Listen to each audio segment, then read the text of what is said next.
Well, I'm very grateful to be here with you this evening, and thank you to Brian and Dorothy and Maury and the Baha'i communities in the Agoura area. I'm very grateful to have survived the earthquake in Pasadena. We live right up against the mountains, so we did really feel that. But really, what I wish to share with you tonight is my near-death experience and also my understanding of what this means and how I came to that particular understanding. Why is this important that we look at the near-death experience? I think it's important because the near-death experience is providing some amount of scientific proof, I believe, of the human spirit. Many people, it's coming out now, thanks to polls taken by George Gallup and whatnot, many people have had this experience and are coming back and reporting similar things. Not very many people have had what's known as a stage 5 experience, which is what I will relate to you tonight. And obviously, that has something to do with the fact that usually a person who has this experience is clinically dead for an extended period of time, and not many people have the fortune to be revived, from that point. Anyway, if we look at our society now, I think what we see is really a death-denying cultural attitude. And this is not, from my particular point of view, this is not healthy. Acceptance of our limited existence as human beings is a central task for our achieving individual and societal maturity. And I think that's maybe one reason why there's such interest in the topic. But also this death-denying cultural attitude that we see leads to in a sense of exaggerated detachment when it comes to the context of dying. We quite often reject those individuals who are going through the last phases of their life, who are ill, or who in some way remind us of our mortality. And we do this individually and also as a society. We see the increasing professionalization of the medical profession, and we see how death is viewed as an accident as opposed to a natural stage of life. And we see that there's this extended prolongation of the dying process in which I believe the sanctity of the individual can indeed be compromised because life is seen as the ultimate goal. And when we see physical life as the ultimate goal, to me, from my particular perspective as a person who's had actually 3 near-death experiences, as a person who's had these experiences, when we see life as the physical, as the ultimate goal, then we deny ourselves the opportunity to have a meaningful life. You know, the great existential philosophers Camus and Sartre and Nietzsche pondered this question about the physical life being absurd. And when you look at it, especially from my point of view, physical life is indeed absurd. It's very difficult to find meaning in our lives if we're simply satisfying our physical needs. If we're seeking our comfort, the longer we sit on a particular chair, no matter how wonderful it is, we get uncomfortable. The more water that we drink, at first our thirst is satisfied, and then we become oversatiated, and we feel like we're drowning because we're drinking so much water. Physical comfort is something that's very fleeting and something that is really not meaningful. And I think that there's a lesson in that for us as individuals in which God is telling us that this is not the true reality. Well, I many years ago, and I many years ago I was introduced to the Baha'i faith, and there's no way for me to tell you about my deepest near-death experience without relating it to the Baha'i faith. I often think it has a great deal to do with why I had the particular experience. But years ago when I was 13, I went to my first Baha'i fireside. A Baha'i fireside is a very informal gathering.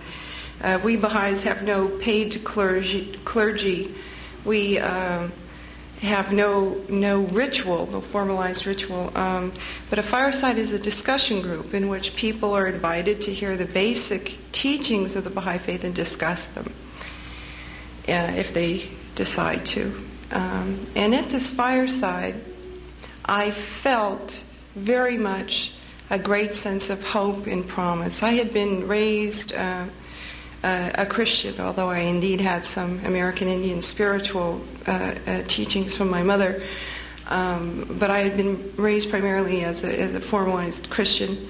But I remember the promise that I heard in the church that Christ had made. He said, "And I will pray the Father, he shall give you another comforter, that he may abide for you forever, even the Spirit of truth, whom the world cannot receive, because it seeth him not, neither knoweth him. But ye know him, for he dwelleth in you, and shall be with you. I will not leave you comfortless, I shall come to you."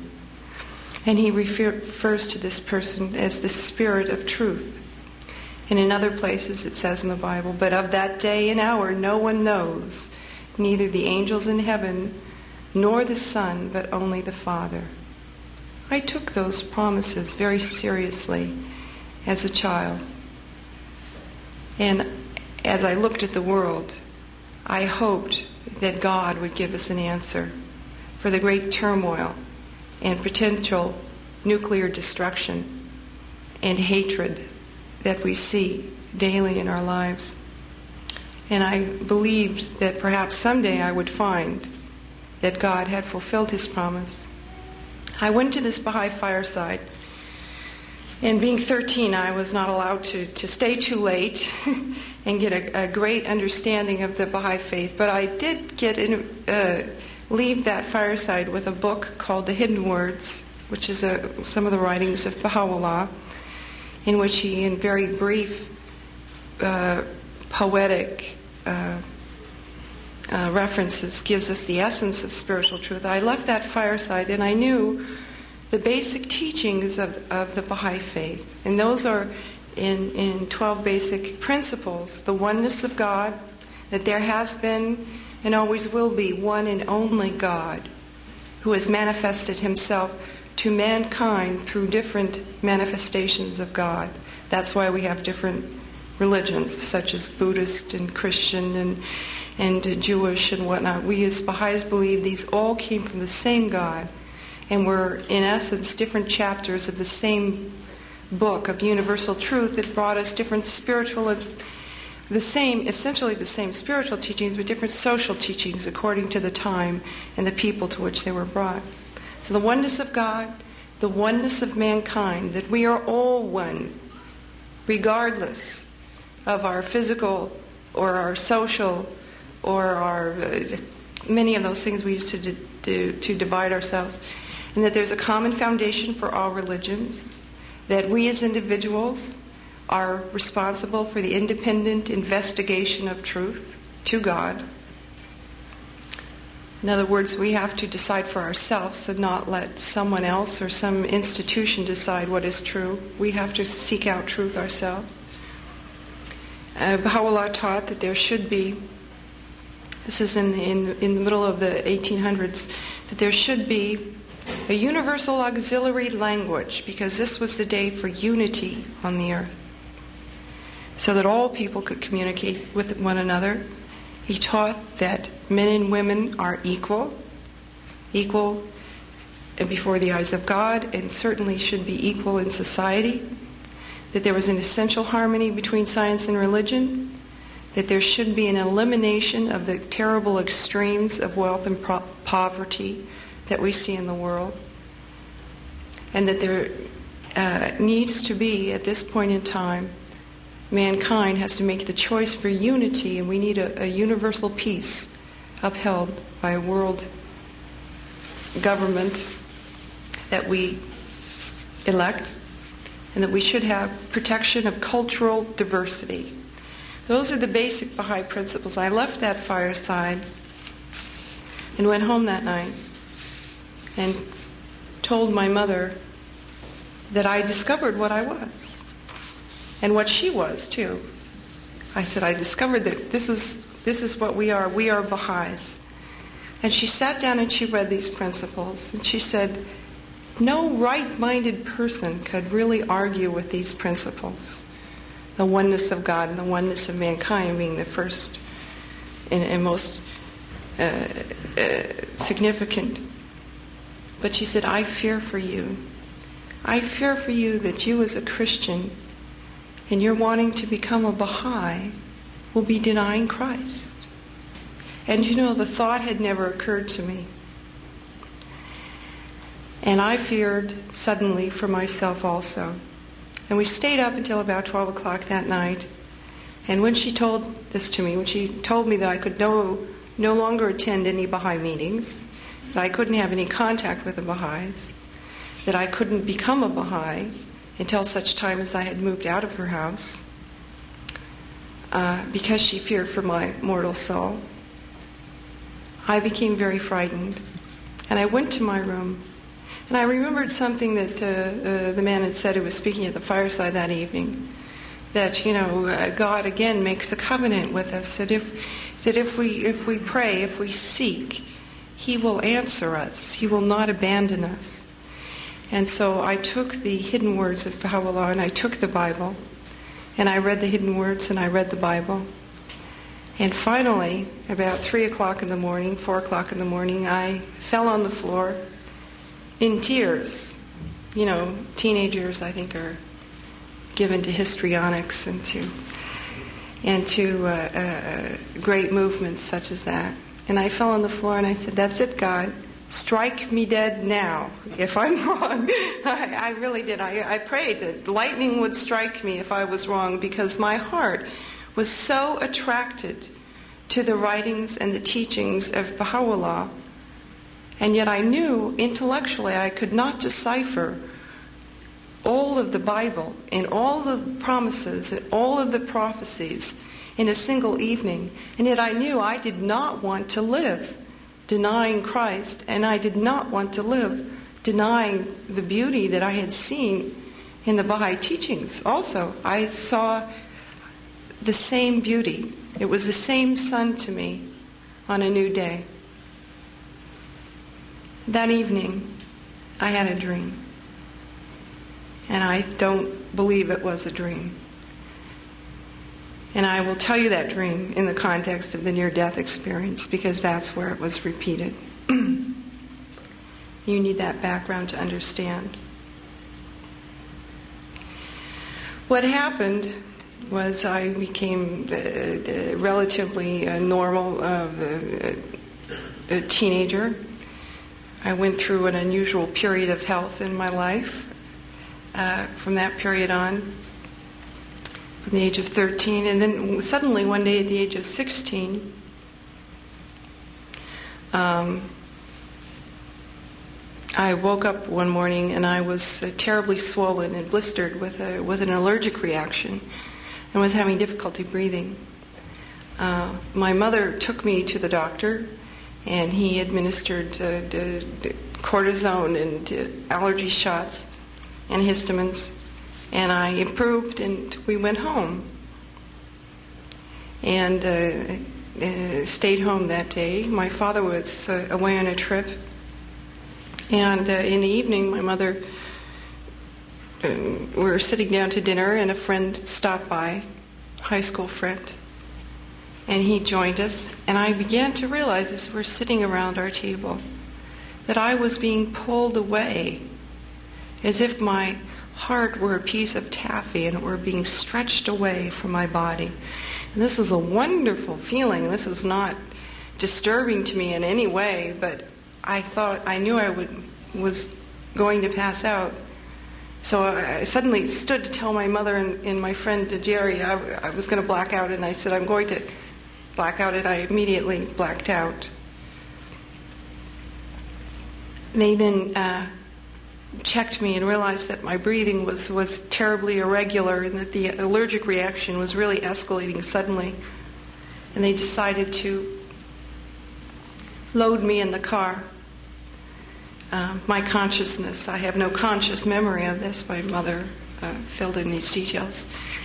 They then carried me out to the car, loaded me in the back seat of the car, and began to drive to the hospital. But by the time we had a long, steep driveway, by the time they got to the bottom of the driveway, they realized that I was not breathing at all properly, and that neither of them could administer mouth-to-mouth resuscitation.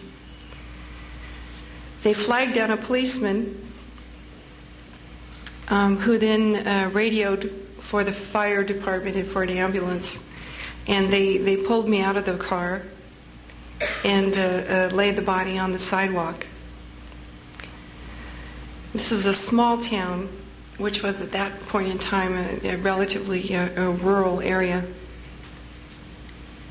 They laid me out on the sidewalk. And my memory is next of hearing the fire engine coming down the street. And I heard the fire engine and the firemen's boots get shuffling around me, and I heard the people around me, because all of a sudden a crowd had gathered of my neighbors and my friends who came to see what the commotion was about. And the firemen immediately went to work on my body. And I heard people calling to me. Renee, my best friend, was calling to me. I had gone through elementary school with her and into junior high, and she was calling to me, Renee, don't die. Don't die. And suddenly the idea hit me, and it seemed bizarre. When you're 16, you don't die. You don't suddenly die.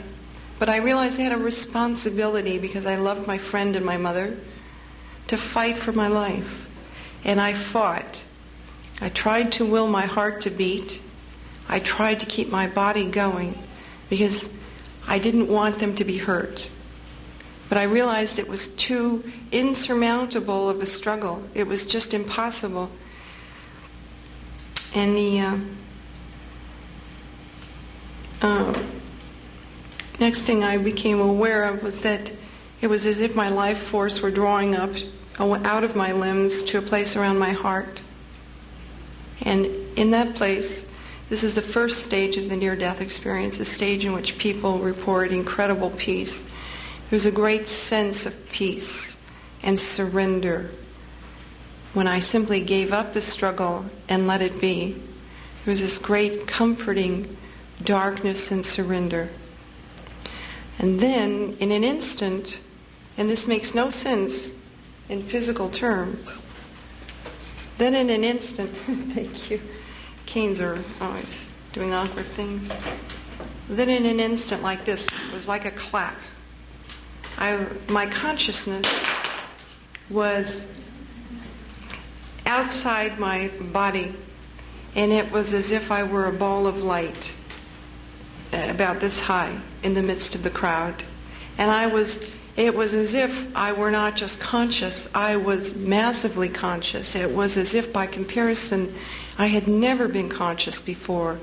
And I was pummeled with this tremendous input of all of the emotion and turmoil and drama of every individual in that crowd. And I was feeling their feelings as if I were them, and as if I were myself. Everything that they were feeling and thinking and knowing, I was completely aware of. And I followed their attention to a thing on the sidewalk.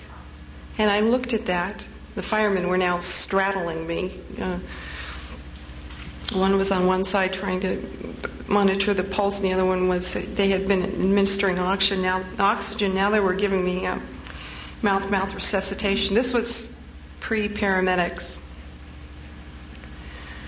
I followed their attention to this thing on the sidewalk and looked at the curve of the wrist. And I recognized it as my wrist. And I was horrified and appalled that that thing on the sidewalk was something that I had identified as myself all my life. that I had identified that as me. Because now suddenly it was nothing more than a blistered and bloated piece of meat. It was just a thing on the sidewalk. And for me to ever have considered that to have been my true self was repulsive to me. And immediately with that repulsion and with my pain at feeling my mother's sort of pre-oral grief, I bumped up again in a rapid movement to a place above some wires. The wires were on a street light. Interestingly enough, years ago when we did the 2020 section, they actually had a crane and took me up there to see if I could actually physically see what I thought I could physically see, although I had no eyes, but indeed I could. But from this point of view, my concern was for the people on the sidewalk. My concern was for my mother and her grief, and my friends and the firemen who didn't want to lose me, who felt responsible. I seemed to be aware that one had a teenage daughter and didn't feel like he could turn to face my mother and tell her that they had lost me. My concern was for a neighbor child that was coming out of a house, and he was going to walk down his driveway and see me on the sidewalk. And I love this child, and I didn't want him to see this body and think of that as being death. And I didn't want him to think that was me. I wanted him to know that I was free, that it was wonderful, that I was suddenly and massively alive compared to what I had ever been. So I was calling to my friends and to my mother and to the child's mother to please go and get this little boy so he wouldn't see me. And I was calling to them that everything is as it should be, that it was wonderful, that I was free, and that I loved them.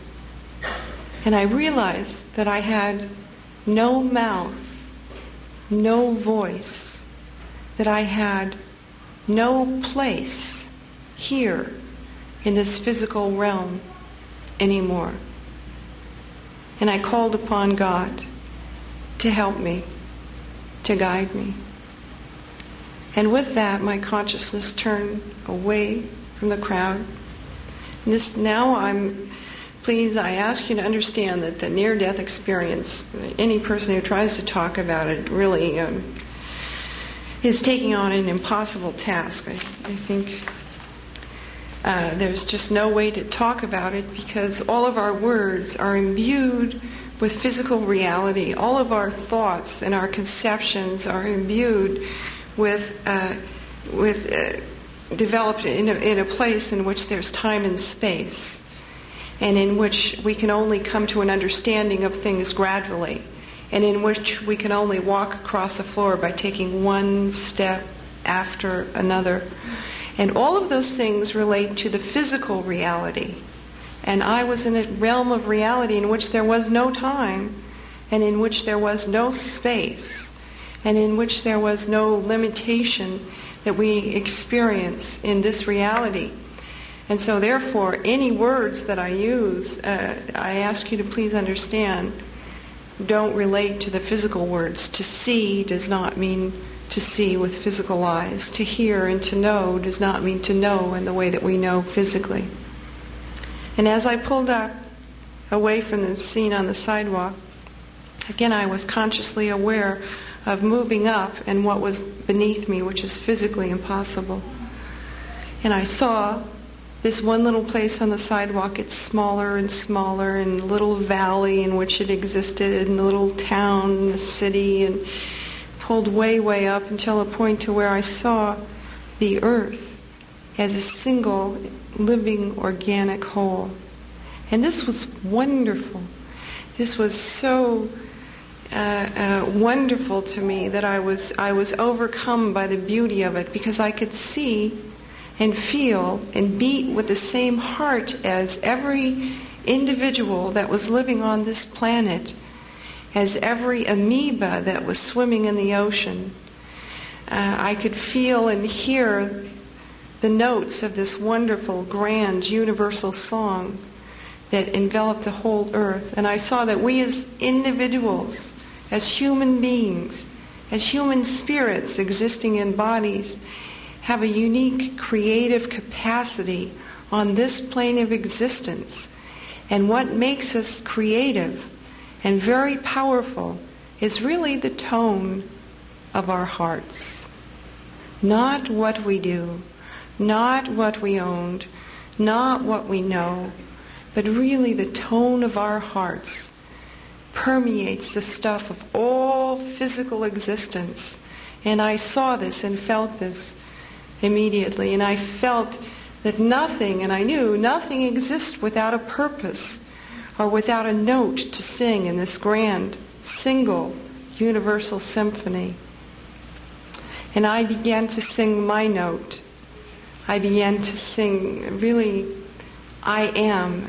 That's the only words I can use. But it wasn't I am in the sense of self. It was an I am one and of you. I love you.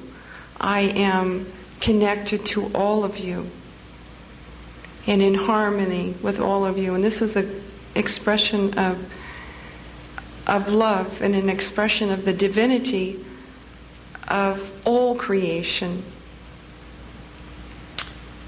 From that point, I was aware that there was a light that was permeating and shining from the hearts of people, from individuals, and that permeated the whole planet. And I began to move towards that light, and I moved into a place that people report to be the tunnel.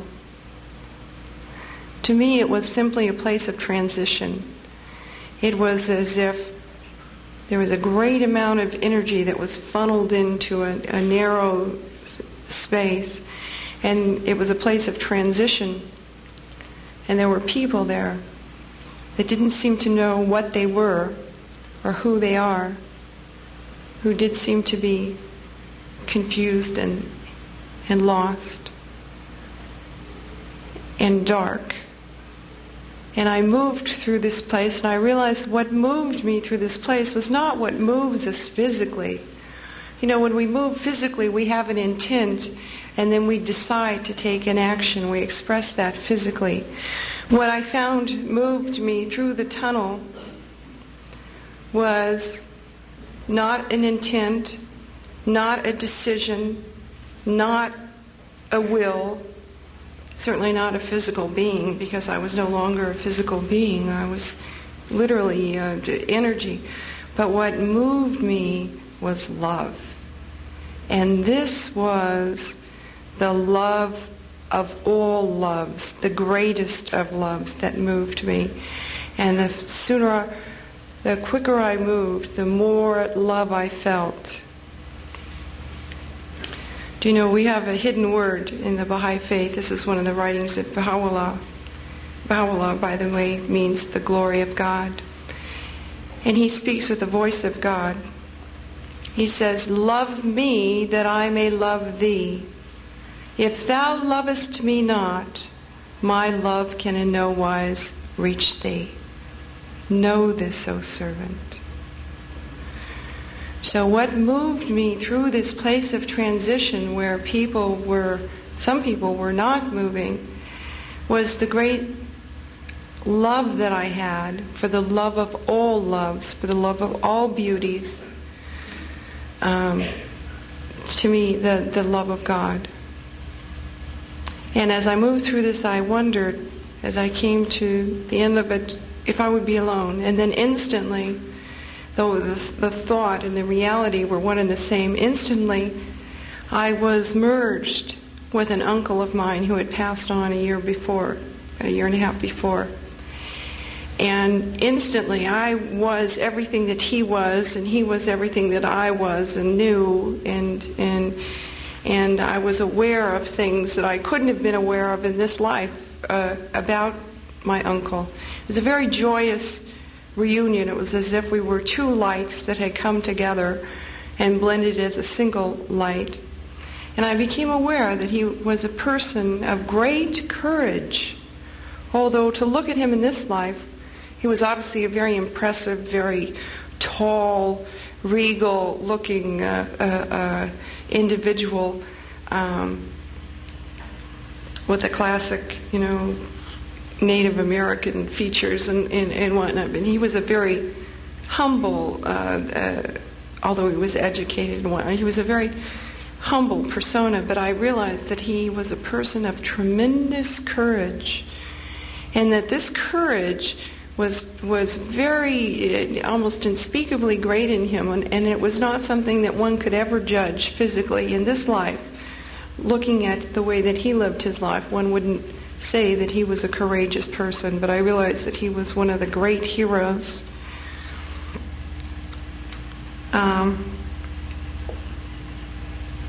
Sometime later, my mother explained something to me that I wasn't aware of that makes sense to me now. But although this was very joyous, this union with my uncle, to instantly be aware of everything that he was and knew and could be spiritually and intellectually and emotionally, my attraction really was for the love of all loves, for this great magnetic pull that I felt. And I moved through him, and I became aware also that he was quite shocked that I was there, because my mother could not endure my death at that point in time. But I also knew that everything was as it should be. I moved into what appeared to be a sea of light. It was as if every atom or molecule in this room had been electrified with love, with creative and very powerful love. We think of love as being something not powerful, but this love, I realized, was the greatest force of all things. And it was as if every atom were an individual and were singing and was welcoming me and was full of love. And yet I was more and more attracted to what I perceived to be the center of this sea of light. It was as if in the center of this sea there was a sun. And my heart was just irresistibly attracted to that. And again, in an instant, with a tremendous clash, not clash, but in a tremendous and magnificent instant, I entered this center of the sea of light, this sun in the sea, the light, the heart of the light. And it was as if I were devastated.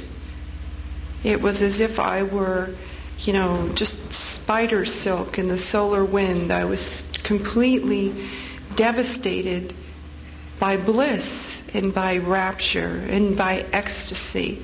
And yet I was not. I was simply in and of, and because of that light, and yet I was, as an individual, destroyed. It was as if I were the quintessential phoenix.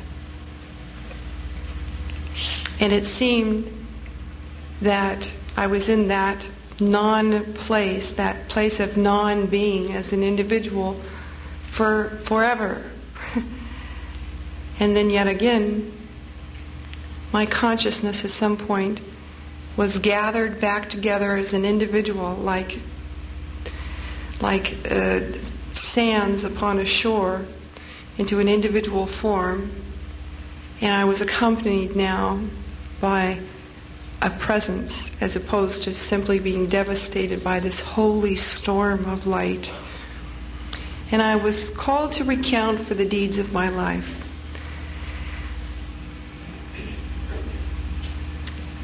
And this recounting for the deeds of one's life is not like we would think at all in terms of this life. Because what was important were the choices that I made. And what was more important than just the choices that I made were my motivations and my intents and really the state of my heart in doing any single action. And I realized in this, because I experienced sort of in a holographic awareness that was rather instantaneous, how every action that one takes is like a stone cast in the water. And if it's loving, that stone, is cast in the water, and the loving action goes out and touches the first person that it's intended for, and then it touches another person, and then it touches another person, because that person interacts with other people, and so on and so on. And every action has a reverberating effect upon every single one of us on the face of this planet. So if I had committed a loving action, it was like love upon light. A purely loving action was the most wonderful thing that I could ever have achieved in my life. This had more meaning than to have been a Rockefeller or President of the United States, or to have been, a great scientist and to have invented something just incredible. If I had committed a truly pure and loving action, it had reverberated throughout the stuff of every individual on that planet, and I felt that action reverberating through them and through myself. And I felt it in a way that is beyond what we can even feel ourselves on this plane of existence. So the significance of one's actions totally changed. What was not important was anything that I had, owned or known intellectual. There's a sense of intellectual pride. Not that knowledge is bad, knowledge is good, but what was important was the purity and the motivation of every action. And I recall the most important of my actions is an instant I would never have recalled except for the near-death experience. And that's many years ago. I had worked every summer as a volunteer with retarded children. There was a day camp that went on, and I spent all summer going every day, 8 hours a day, to this day camp. And there was a child one time. It wasn't as if I were being rewarded for taking good actions, like writing down actions. Well, I have done this good and that good and that good. No, what was important was, again, the motivation and the purity and the sincerity of my acts. And I had taken a child aside on a very hot day, and this was not a charming or a particularly lovable child. But I wanted this child to feel loved. I wanted this child to feel really the love of God that brought him into existence and that brought us all into existence. And I took him aside, although I wasn't religiously motivated, formally. I just wanted him to feel love. I took him aside and sang to him and gave him something to drink and just spend some time with him. And he was very agitated, but I just wanted him to feel that love. And that was the greatest of all actions. And that filled me with just unspeakable and incomprehensible joy. And it was not an action that anyone noticed. And it was not an action that I even recalled. And it was not an action that I had done with any thought of reward. It was simply an action motivated by love, by selfless love. And this had great meaning.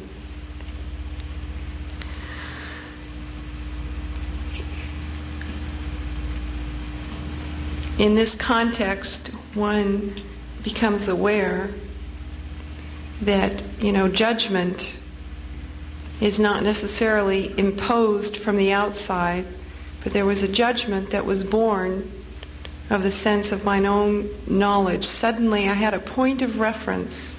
Suddenly I realized that it was love that had brought me into existence on this plane of existence. It was love that had guided me through every instant of my life. It was really a love that had accompanied me throughout my whole life and accompanied every individual throughout my whole life. And really there was nothing that I could have done to have been worthy of that love, that unspeakable, incomprehensible, immeasurable love that I realized that I was receiving, and that all individuals were receiving.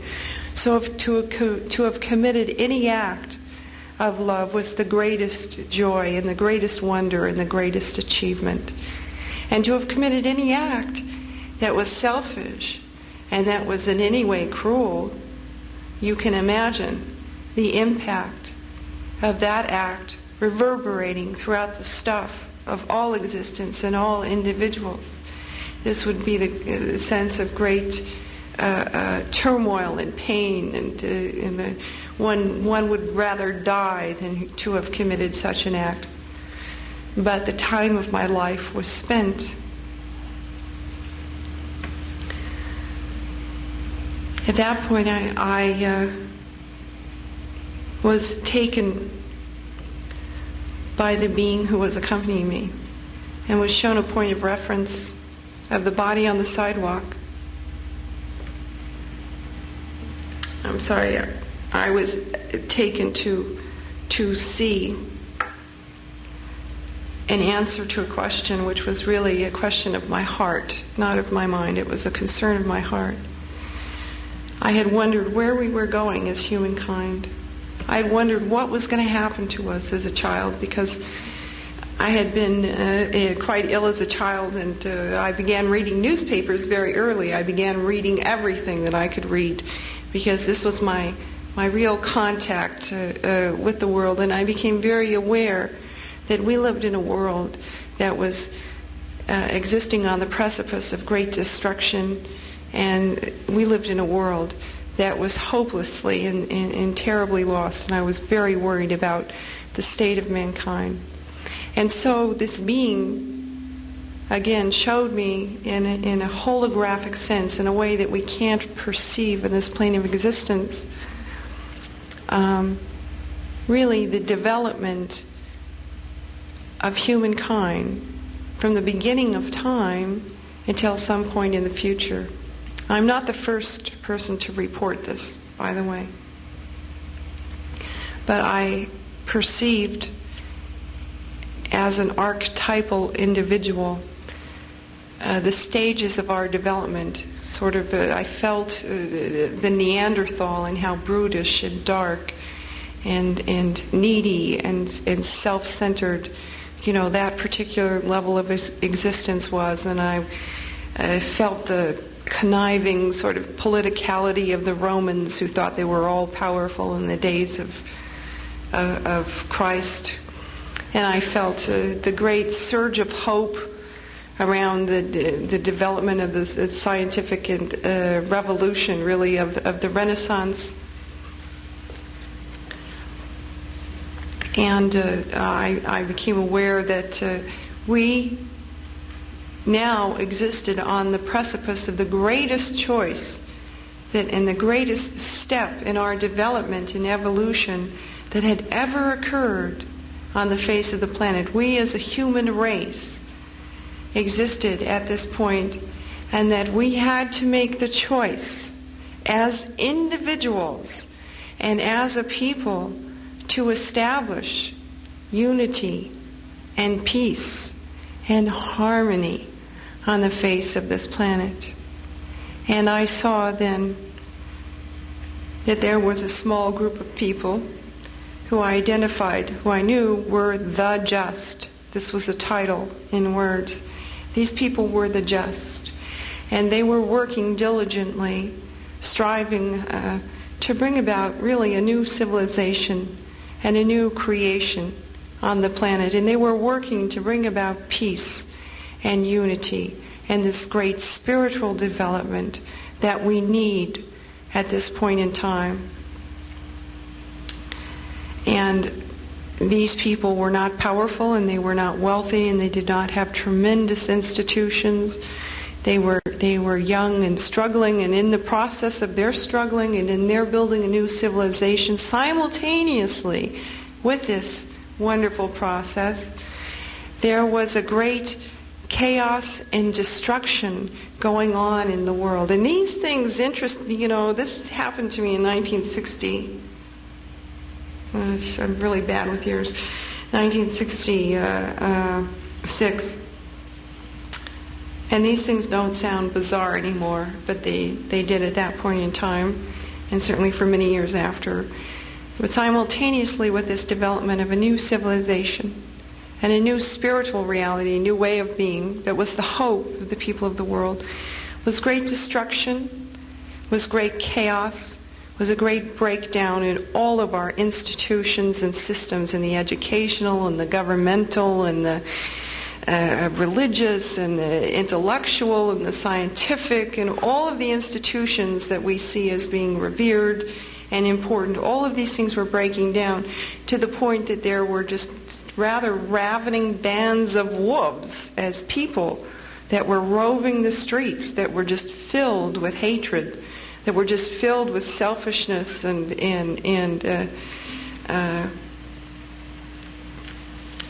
darkness. And there was a great sense of polarization of the people, where people were saying, I'm an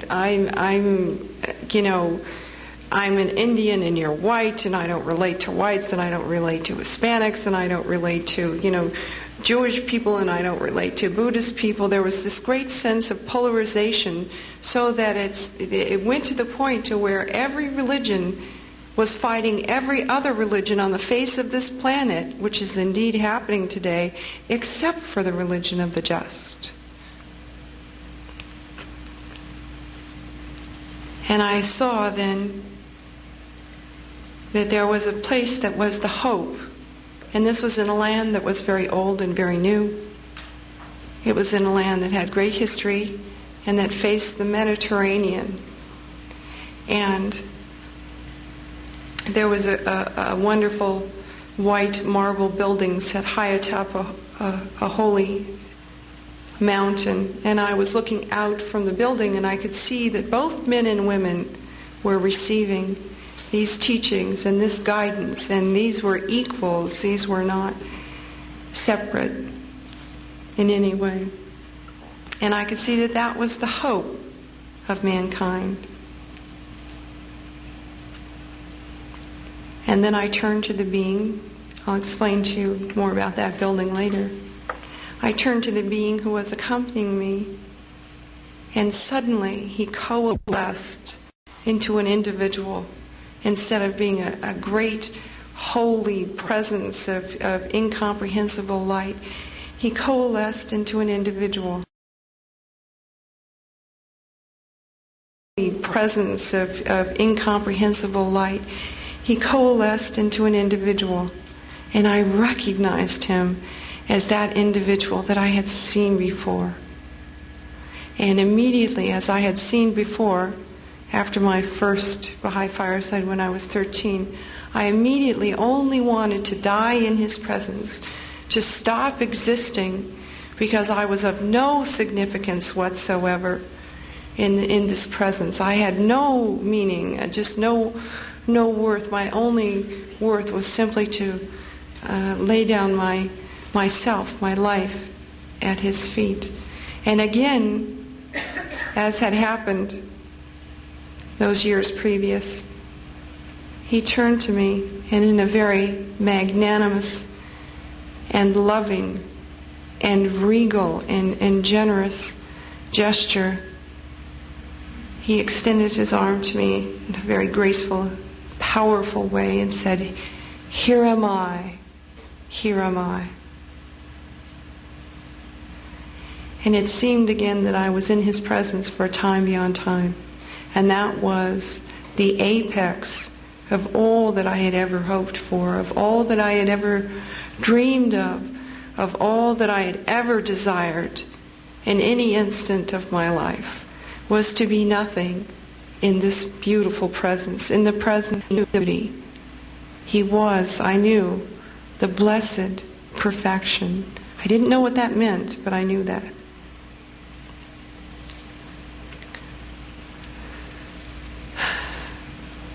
And I knew that I was excruciatingly blessed, that this was just a bounty and a blessing beyond desert or beyond anything I could ever have earned in any way in this life. This was simply a mercy of God. And then I found myself as if my cup were filled in this presence. My capacity had been reached. I found myself on the other side of this light. And I could perceive now in a more physical sense a kingdom of light. And I could see that there was a river running from where I was and this wonderful kingdom of light. And I could see that there were many people. It was populated by tremendous numbers of people. And I knew each and every one of them intimately, and I loved them all dearly. And they were waiting for me, and they were welcoming me, and they were busy, and they were working, and they were learning, and they were very much involved with us on this plane of existence, and that plane of existence. And I was very happy to see this wonderful and beautiful welcoming home to me. And there was a man standing at the edge of this kingdom, and he was welcoming me. Come home. And I began to be moved again by my love, by my excitement, by my joy and my rapture and my attraction for this kingdom. And as I moved to the edge of the river, the light spoke. The light itself spoke and said, "It is not time." And this I understood absolutely in words. It was as if this was the word. And I froze, and I knew that I was simply pausing there as a mercy, as a buffer, as a protection for the shock that was to come. I knew that I was just being strengthened for the change. And then again, the light spoke, and with the second pronouncement, the word was the reality, and it said, "It is not time." And with that, I was catapulted down a descending rainbow tunnel of light, and this I did indeed perceive to be a tunnel. And my soul was crying out with great and terrible anguish and grief, because I felt as if I were Eve being cast out of the Garden of Eden. I felt as if I were leaving the desire of all desires, the hope of all hopes, the love of all loves. I was being cast away down this rainbow tunnel of light, and there was a descending frequency of sound and tone and light, down the rainbow spectrum, and sentiment also, and intensity. So I was pulling away from the great source of love and attraction as I was being cast down. And then in a great, horrible crash, I found myself there again like that, like a clap, way above my street, and I could see that the body was now on a gurney, and that they were moving the gurney to the ambulance. And there were other beings that seemed to be herding me like sheepdogs, that were just kind of like protecting me and urging me back, but that I couldn't get a clear focus on as individuals. And they herded me back towards the body, and I had no attraction to the body. It was as if I had never existed in time and space, and it was as if I could never relate to this physical realm of existence. It was as if I were a complete alien. And they herded me back towards the body, and I sort of bumped up against the body as it was being moved into the back of the ambulance. And I saw my mother getting in the front of the ambulance, and she told my friends that where they were going, and they were going to follow the ambulance to the hospital. And they closed up the back doors of the ambulance. There was a attendant in back with my body. And they then proceeded to drive what I know to be a 20-minute drive.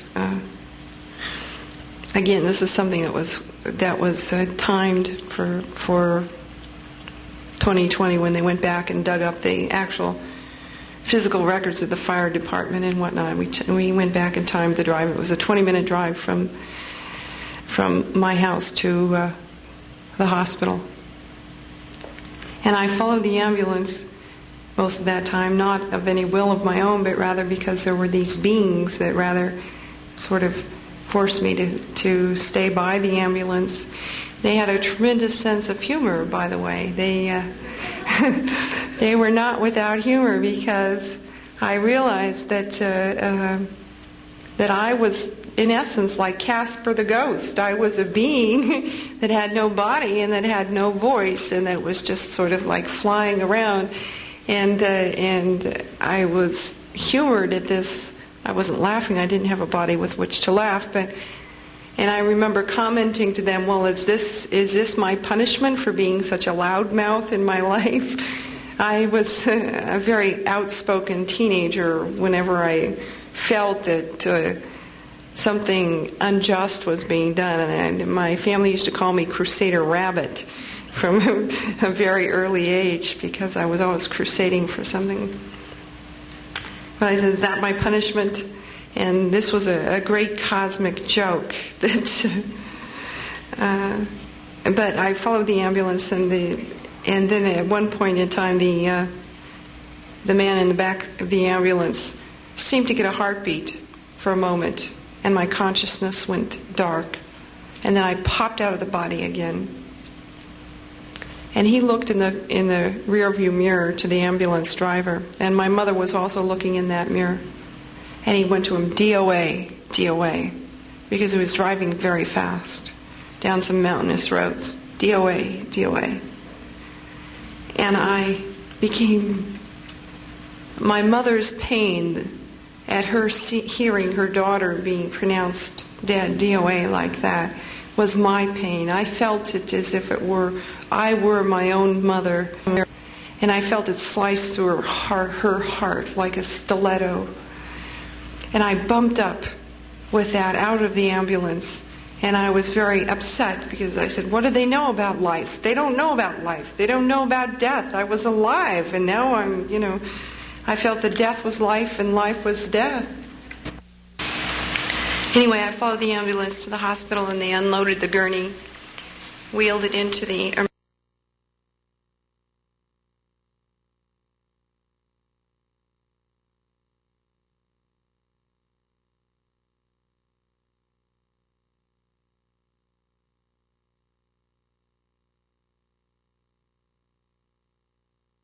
emergency room, and the first doctor began to go to work on the body. I had no interest whatsoever in this, because this doctor was exhausted. He had been up for many, many hours.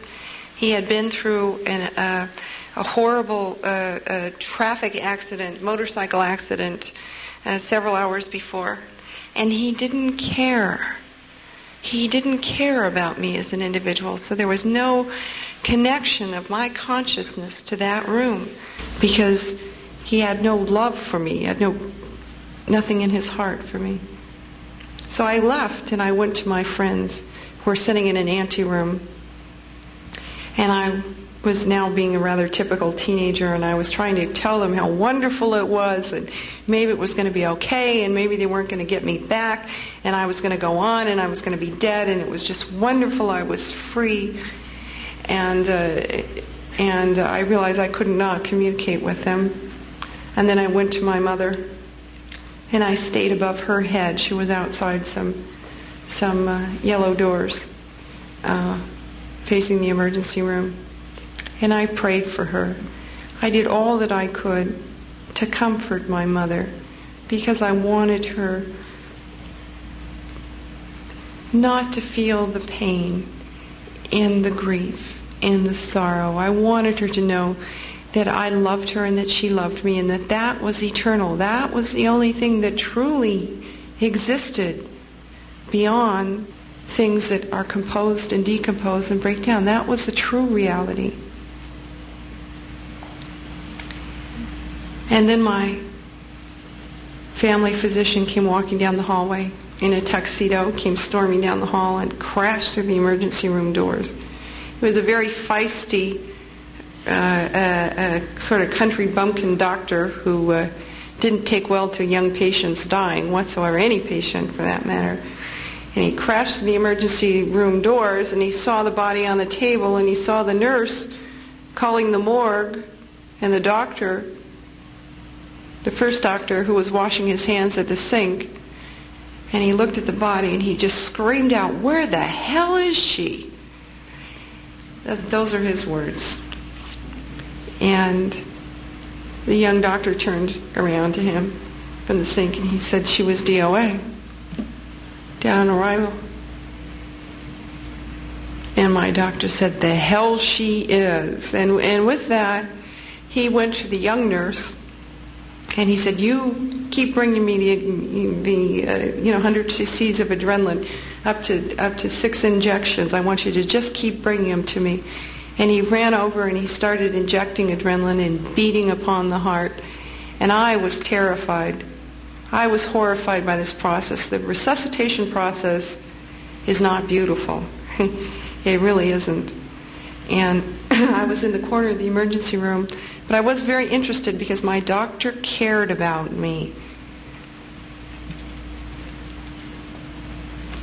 And what happened then was, at one point, he stood up. The young doctor came over and started arguing with him. He said, "What are you doing?" He said, "She was dead on arrival. She had to have been dead for 10, 15 minutes before they brought her in here." And he says, "Now you're going to try to revive her?" He says, "Don't you know that's dangerous?" Meanwhile, my doctor is pounding and pounding on the heart. He says, "Don't you know that could be dangerous? Don't you know she could have brain damage from this?" And my doctor stopped pounding for a minute and stood up. He says, "Well, what the hell? She can't be in much worse shape than she is now."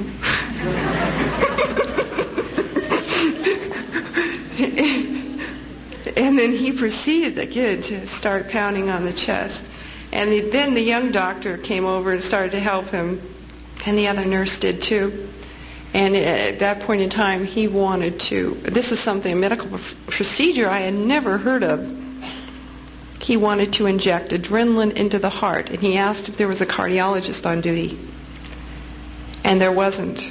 And then he let out a blue streak of swear words, cursing the hospital and whatnot. And he considered injecting adrenaline into my heart, but he realized he had no knowledge of exactly how to do that. And he was afraid that he would harm me, so he would decide he would try a couple more times and see what he could do without doing that. And with the next injection of adrenaline and the shocking and the beating, he was successful in getting my spirit back into the body. To me, this was the greatest of all my fears, that he would be successful in reviving me, because I wanted to go home. I wanted to go back to that light, which I knew to be my ultimate home. But again, in a very dark and painful moment, my consciousness rejoined the body, and I became physically unconscious. Well, some hours later, I came to in the room in the hospital,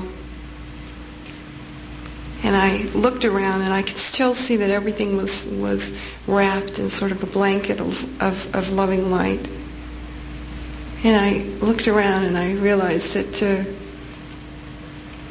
I was in the hospital, and that they must have brought me back. And I moved my toes. I wanted to see if I could move my body. And I did. And I realized that I was physically alive. And I immediately began to consider suicide. I immediately felt that this was impossible. It was impossible. I had never heard of someone physically being dead and being brought back, because at that point in time it was not something that was commonly known. to occur. Not only was it physically impossible, but it was impossible for me to endure living in a world in which I knew that people hated each other, people were abusive to one another, people were always willing to put themselves over one another at the expense of another individual. We call it competition. And I didn't see how I could exist in this world. I couldn't exist after having seen the light without the light. And I realized that I had no control over my limbs, and that it would be impossible for me to commit suicide. And that suicide was really a betrayal of the love that I had felt, a betrayal of the love that had brought about all creation, me as an individual, and each and every one of you, are loved as unique, particular individuals. And for that reason you were brought into existence, and I could not deny that love. So I cried and cried. Sometime later, my doctor came back into the room the next day. My mother came in. She heard me crying, and I told her I had been dead. She had heard me pronounce dead 3 times, so she was not going to argue with me at that point. And that I had seen her brother. And the next day, the doctor came bursting into my room, and he started swearing at me. He said, "What the hell did you do to yourself? Why did you, get so bad like that?" And I said, "Well, what did you do to me?" I started screaming back at him. He was quite shocked. "You had no right to bring me back." I said, "I was dead. You had no right to bring me back. Absolutely no right to bring me back." And my doctor stood back and looked at me for a long minute. He knew that I had been pronounced dead. This was no surprise to him. But he stood and looked at me long and hard for a minute. And then he moved forward to me and said, "You weren't dead because you're not dead now." And I proceeded to cry. He of course, thought I was maybe crazy. I told him some things, and he sent for a psychiatrist. And the psychiatrist came and sat in my room and said, "I'm not leaving until you convince me that you're not crazy for not wanting to live, for not wanting to be in this world." And I lay there and cried because I said, "There's no way I can put this into words. It's to a person who's had a near-death experience, to try to communicate it in words seems the ultimate travesty, because words are limited and limiting, and everything about this experience is transcendental and without limitation and without measure, really. And words are a measure." But then I realized that my doctor might have me committed if I couldn't convince the psychiatrist that I wasn't crazy. So I told her what I had seen and about the love and about the beauty. And I reasoned with her, and I explained to her that I would have to be crazy to want to live physically in this world if I saw that to be really the ultimate death, the ultimate separation from the true reality, from my ultimate home. She wanted to know about details, however. So I told her about the whole scenario that transpired in the emergency room, and she told me that she would go out and investigate. And she was gone for about 2 to 3 hours. And she came back many hours later, really white as a sheet. And she walked into the room and she looked at me. And she said, well, she says, you're right. You were dead. Everything that you explained to me did indeed happen.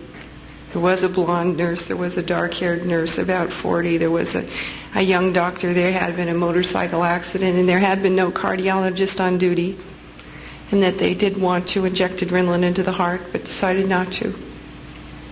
She says, you're right. You're not crazy. And I said, I know I'm not crazy. I was dead, and I'm not dead now.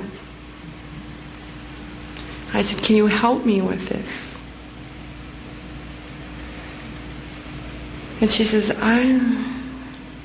And I said, well, you're a psychiatrist. Isn't there some way that you can help me with this? And she says, there's nothing that psychiatry has to offer you. I suggest that you go to your clergy person and ask him for assistance. And I realized that somehow the being that I had seen in the light was not attached to a clergy, but was rather associated with a faith that has no clergy, with the Baha'i faith. And I looked at her and I said, I just can't do that. I said, can't you help me with this? And she says, no, you'll have to come to an understanding of this on your own. She says, but there is one thing that I can tell you. There is one piece of advice that I can give you. She says, listen, she says, no one is going to understand this. So whatever you do, not to a psychiatrist, not to a family member, not to anyone that you know, she says, never talk about this again. So that was the extent of psychiatric advice for me, and she left. But she did have the courage to check it out, and she did have the courage to really face what is a worldview threatening experience. The scientific paradigm is very materially oriented, because material things are very neat and tidy. They can be measured, and they're very organizable. And it's very easy to prove things when they exist materially. So the near-death experience is really saying to the scientific community, and believe me, there is more than enough evidence to say this loudly and clearly. It's really saying to them that we are something that is not necessarily material. Perhaps we are spirits. And this is something that is threatening to a materialistic, Newtonian worldview, not to worldviews that are developed in higher physics. So, I think now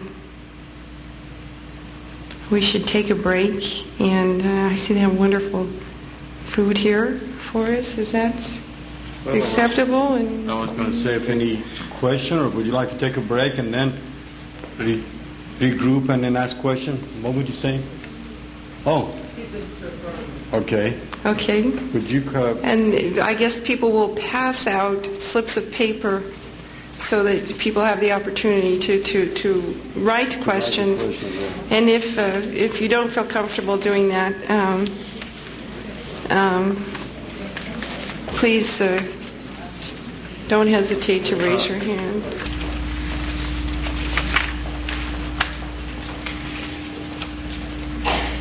One of the first questions is how was I influenced by the writings on the near-death experience, the different research that Raymond Moody and whatnot has done. Actually, I had this experience in 1966 and in 1967 when, again, I was clinically dead as a result of a surgery. Nothing was written about it. Nothing was in the public domain, in terms of what was commonly available when I had the near-death experiences. So I was definitely not influenced by Raymond Moody's book Life After Life, or by Elizabeth Kubler-Ross, or any of those things. It wasn't until after that it became public knowledge. So I don't believe I was biased by any of that. What are the 5 stages of the near-death experience? I went through them, but not specifically. The first stage is peace and a sense of well-being. The second stage is a sense of separation from the body. The third stage is entering the darkness or the tunnel. The fourth stage is seeing the light. And the fifth stage is entering the light. I'm going to tie that in with another question.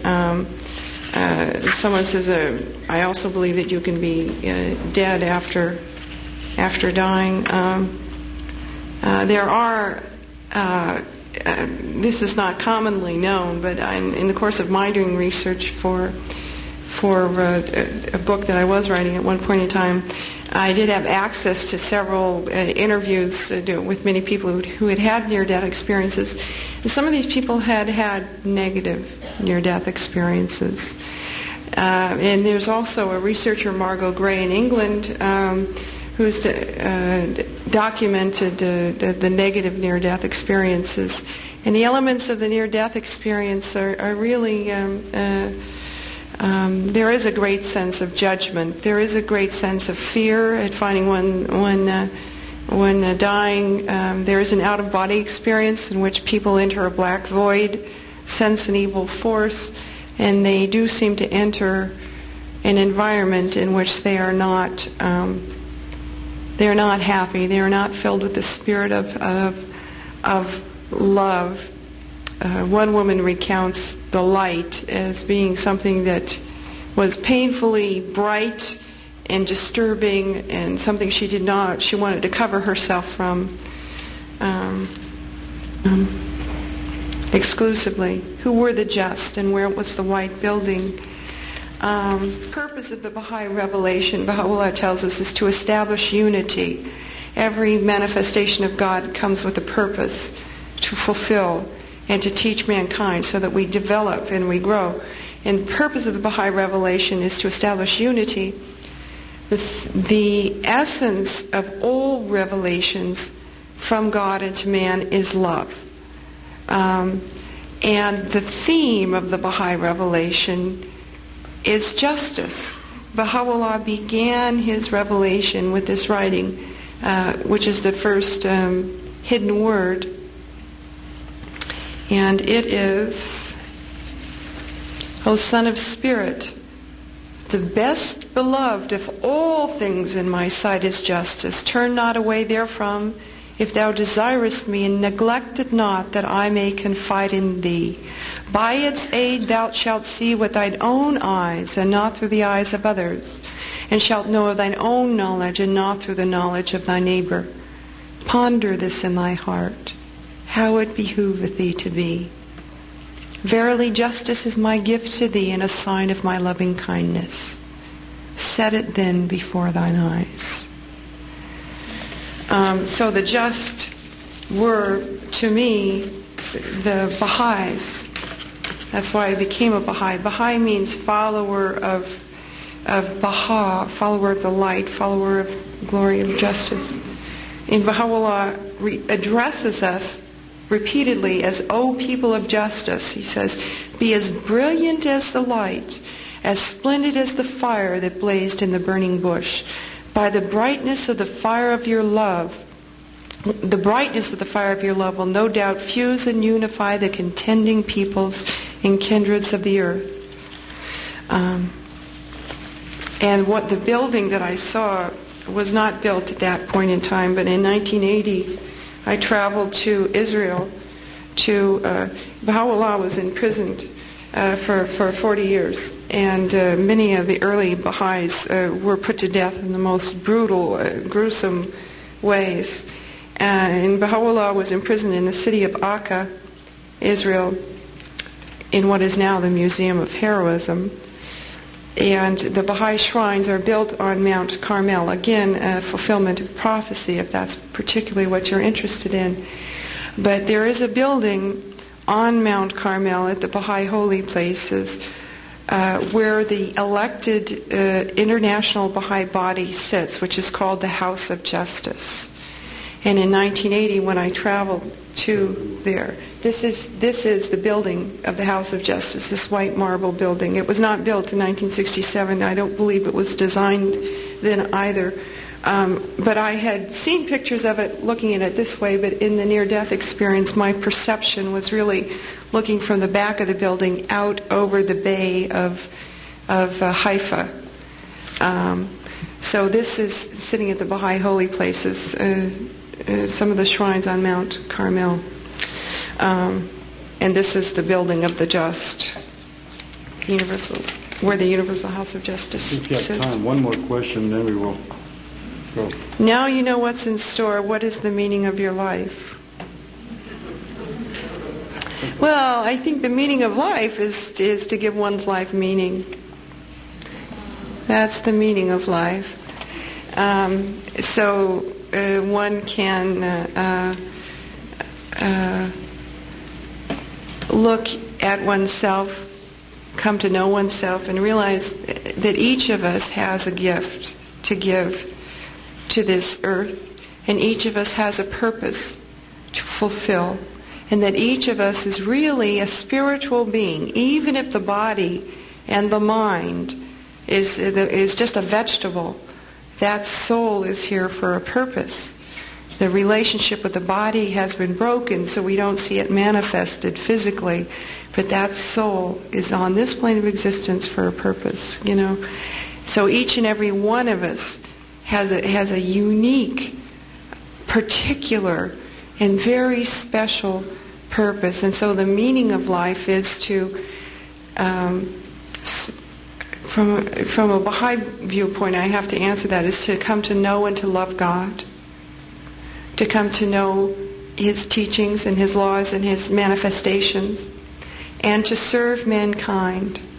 And so that's what I mean, to serve mankind. The meaning of life is to give your life meaning.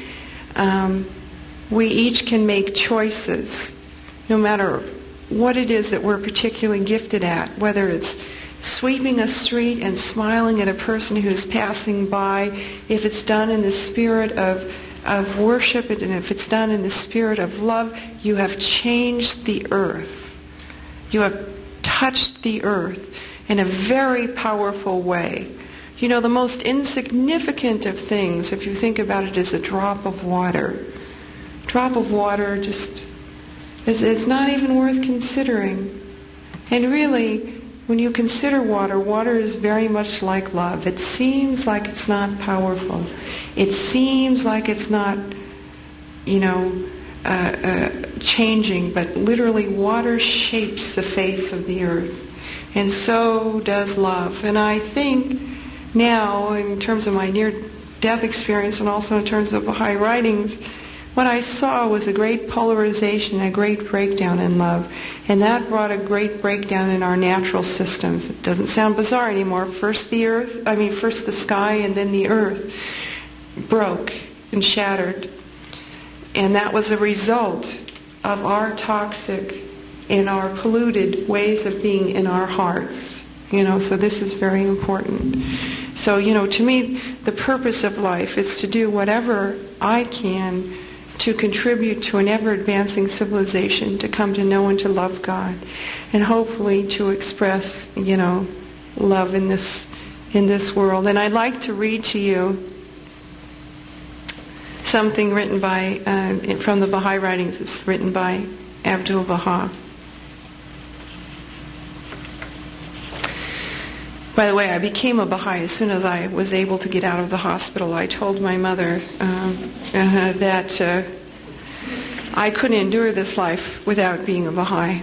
And my doctor told my mother that she better not stand in my way because she might be responsible for my death. So my mother didn't want me to be at that point in time, but my mother allowed me to become a Baha'i. My mother, many years later, became a Baha'i herself. But She's a wonderful Baha'i too. But I went to a fireside again, and I only had one question because I felt I couldn't endure this life anymore. And my question was, what are the teachings of Baha'u'llah on life after death? And it was explained to me, something that was sort of explained to you here, that this world is really a transitory phase, that it's like a period of gestation, and that we pass from this world into the next world, that we are essentially spiritual beings. And so the challenge for us is to learn to make spiritual choices in a physical life.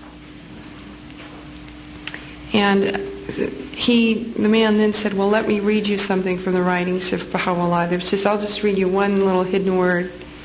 And he says, he read this hidden word, and it was enough to bring me to tears, to run into the kitchen and just break down. Baha'u'llah says, O Son of the Supreme, I have made death the messenger of joy to thee. Wherefore dost thou grieve? I have made the light to shed on thee its splendor. Why dost thou veil thyself therefrom? There's another one that I love very much, and he said, Baha'u'llah, it says, O Son of Spirit, with the joyful tidings of light I hail thee. Rejoice. To the court of holiness I summon thee. Abide therein that thou mayest live in peace forevermore. And about love, if I could leave you with any thought, it's please, consider your hearts. Consider how your hearts are going to affect this world. I'll read this. It's love is the secret. Know thou of a certainty that love is the secret of God's holy dispensation, the manifestation of the all-merciful, the fountain of spiritual outpourings. Love is heaven's kindly light, the Holy Spirit's eternal breath that vivifieth the human soul. Love is the cause of God's revelation unto man, the vital bond inherent in accordance with the divine creation in the realities of things. Love is the one means that ensureth true felicity both in this world and in the next. Love is the light that guideth in the darkness, the living link that uniteth God with man, that assureth the progress of every illumined soul. Love is the most great law that ruleth the mighty and heavenly cycle, the unique power that bindeth together the diverse elements of this material world, the supreme magnetic force that directeth the movements of the spheres in the celestial realms. Love revealeth with unfailing and limitless power the mysteries latent in the universe. Love is a spirit of life unto the adorned body of mankind, the establisher of true civilization in the mortal world, and the shedder of imperishable glory upon every high-aiming race and nation. Whatsoever people have graciously favored therewith by God, its name shall surely be magnified and extolled from the concourse from on high by the company of angels and by the denizens of the kingdom. And whatsoever people turneth its heart away from this divine love, the revelation of the all-merciful, that people will be denied all refuge, shall become even as the vilest creatures of the earth, victims of degradation and shame. O ye beloved of the Lord, strive to become the manifestations of the love of God, the lamps of divine guidance shining amongst the kindreds of the earth with the light of love and concord. All hail to the revealers of this glorious light. Well, I thank you very much, and I wish you God bless you all. Thank you very much.